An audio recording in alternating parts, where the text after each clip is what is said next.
Sin embargo, en su momento se dijo que la ley tenía vacíos y que tenía algunos aspectos que debieron contemplarse.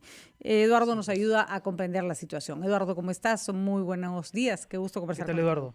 Buenos días. Muy buenos días, sí, gracias, encantado. Miren, sí, hay problemas en la ley y hay abusos de la ley y hay informalidad, ¿no? Hay diversos problemas.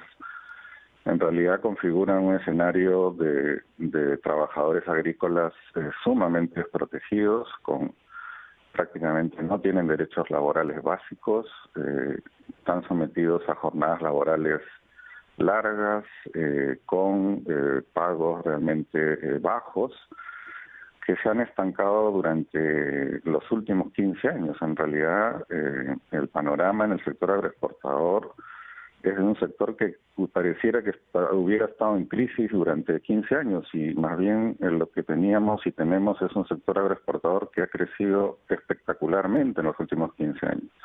Mm. Entonces, algo muy grave ha estado fallando en el sector agroexportador y en la parte laboral, básicamente, la ley de promoción agraria sí ha sido un factor explicativo de esta situación. Sí tiene problemas importantes. El más importante, básicamente, es que no reconoce derechos básicos de los trabajadores que competen al régimen general, ¿no?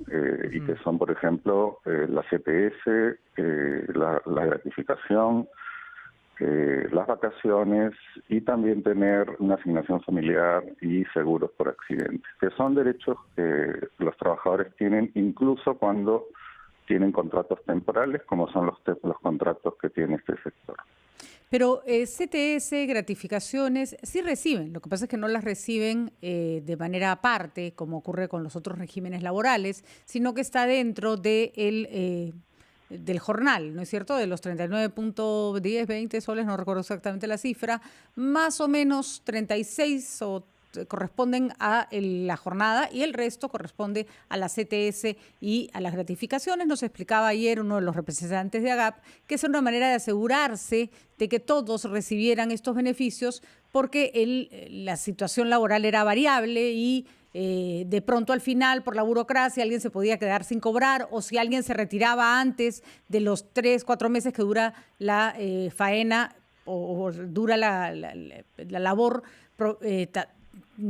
era más difícil calcularle estos Mm. beneficios. Entonces, decir que no reciben CTS y no reciben gratificación no es exacto. Tal vez no sea la manera como lo deban recibir.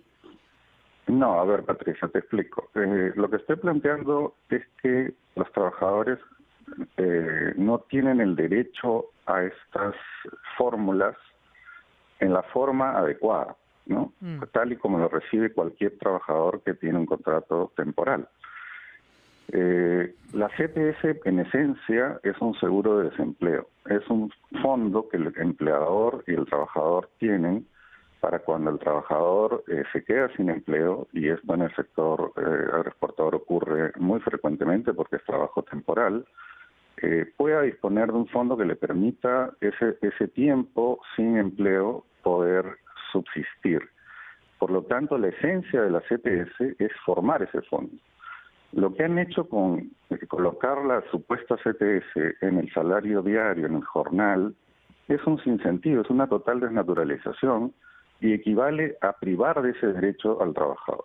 Lo mismo con la gratificación, porque en la Ujú. práctica la manera en la cual se forma el precio del jornal del trabajador no permite diferenciar y generar realmente este fondo que es fundamental, sobre todo para un sector tan desprotegido y tan vulnerable. Mm. Entiendo Por lo tanto, Eduardo, digamos, esa es una interpretación sí. económica y jurídica, y creo que eso incluso ha sido observado a nivel internacional, de que esta norma no cumple con estándares mínimos de trabajo digno y de Eh, respeto al derecho de los trabajadores. Sí, Eduardo, yo quería preguntarte por los services. Ayer el ministro de Trabajo ha prometido la erradicación de los services, que es este intermediario que si bien facilita la administración del recurso humano para el empresario, desnaturaliza también un poco la relación entre el empleador y el empleado, ¿no? Y ahí es para muchos donde se generan los abusos. ¿Tú crees que Sí. con la erradicación de las services se corrige mucho del problema? Y si es así, ¿por qué entonces en Arequipa, donde se ganan jornales de mucho más de 39 soles, las services no parecen ser el problema identificado? ¿Qué está ocurriendo? Cuéntanos, por favor. A ver, el tema de las services es un tema generalizado Sí, no, es usado verdad. por muchas empresas en No el solo este país, sector. ¿no? Y hay evidentes abusos en todos los sectores, y en el sector agrario más bien adquiere ribetes de extremos, ¿no? Como otros elementos que estamos mencionando. Y claro, uno puede decir erradicar las services, pero entonces para eso lo que tendría que hacer el gobierno es o reformar totalmente la norma sobre services, o básicamente prohibir que las empresas usen los servicios, y eso sería aplicado a todas las empresas. Sobre todo para los trabajadores cuya relación con la empresa es directa, ¿no es cierto? Yo puedo contratar un service para que para que arregle o mantenga los autos de mi compañía, pero para el agricultor, cuyo trabajo depende estrictamente mi ganancia, el desarrollo de mi empresa, no tiene mayor sentido, ¿no? Así es. Bueno, en general muchas de las se están usando las services para cualquier cosa de manera totalmente irregular y abusiva. ¿No? Y ahí el Ministerio de Trabajo brilla por su ausencia, tiene muy baja capacidad de fiscalización. Pero en general, digamos, yo no entiendo bien qué significa cuando el gobierno o alguien plantea vamos a erradicar las services, ¿no? Tendría que ser concreta la propuesta. Claro. Porque ya lo dijo, lo dijo Alan en su momento, ¿no? Recordemos que fue uno de sus argumentos de campaña, van a desaparecer las services, y después no pasó nada. Sí, pero ayer el ministro pareciera que solamente se hubiese referido al sector agroindustrial, cuando de verdad, como dice Eduardo, es digamos una figura que alcanza a todos los rubros. Alcanza a todos los rubros. En el sector agroindustrial, aparte del tema de las services, en realidad uno de los mayores abusos que cometen las empresas, otro importante, es la extrema exageración del uso de los contratos temporales. La mano de obra agrícola, si bien tiene cierta temporalidad y cierta estacionalidad, en el sector agroexportador hay altos niveles de rotación y de permanencia en las mismas empresas durante meses, incluso años. Tenemos trabajadores agrícolas que están varios años trabajando para las mismas empresas, en los mismos rubros, bajo las mismas condiciones. Sin embargo, siguen con contratos temporales de 3 meses. Ese es otro elemento central que esta ley de promoción agraria ha favorecido, y que en realidad es el tema central a enfrentar. Creemos que si se deroga el régimen laboral y se pasa a usar básicamente los contratos temporales de acuerdo al régimen general, se mejorará en algo ese problema, pero el problema de fondo va a seguir, que es este comportamiento de las empresas que no están viendo el largo plazo. Ellos necesitan una mano de obra y trabajadores que tengan cierta estabilidad, cierta certidumbre, cierto futuro en la capacidad de poder tener derechos y tener fondos que los protejan en momentos difíciles, y por tanto poder pues tener que este crecimiento agroexportador también favorece a sus trabajadores, algo que en verdad no hemos visto durante todo este boom agroexportador. Hay un punto que vamos a recoger, Eduardo, de tu análisis.